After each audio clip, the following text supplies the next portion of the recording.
Saudi আরবের রাজধানী রিয়াদের একটি সোফা তৈরির কারখানায় ভয়াবহ অগ্নিকাণ্ডে অন্তত ১৬ জন বাংলাদেশির মৃত্যু হয়েছে।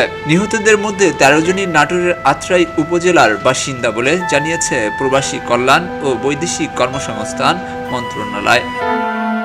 রিয়াদে বাংলাদেশ দূতাবাস জানিয়েছে, স্থানীয় সময় রোববার দুপুর ২টার দিকে শিফা থানা এলাকার মুসা সানাইয়া শিল্পাঞ্চলে বাংলাদেশি কর্মীদের পরিচালনায় একটি সোফা তৈরির কারখানায় আগুনের সূত্রপাত হয়।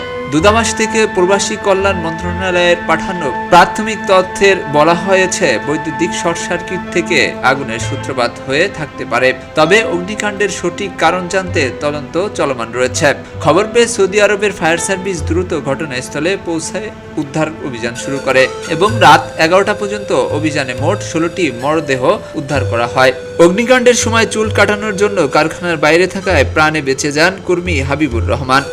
বাংলাদেশ দূতাবাসের লেবার উইং জানিয়েছে, নিহতদের মধ্যে ৮ জন আগুনে পুড়ে মারা গেছেন। অন্যরা কারখানার ভেতরে ছড়িয়ে পড়া ঘন কালো ধোঁয়ায় শ্বাসরুদ্ধ হয়ে প্রাণ হারান বলে জানা গেছে।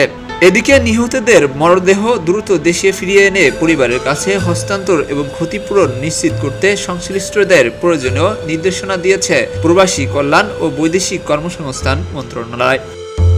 ভয়াবহ এই দুর্ঘটনার প্রকৃত কারণ উদ্ঘাটন এবং ক্ষয়ক্ষতির পূর্ণাঙ্গ হিসাব জানতে তদন্ত চালিয়ে যাচ্ছে সৌদি আরবের সংশ্লিষ্ট কর্তৃপক্ষ। খবরের কাগজ, নিখাত, নির্ভীক, নিরপেক্ষ।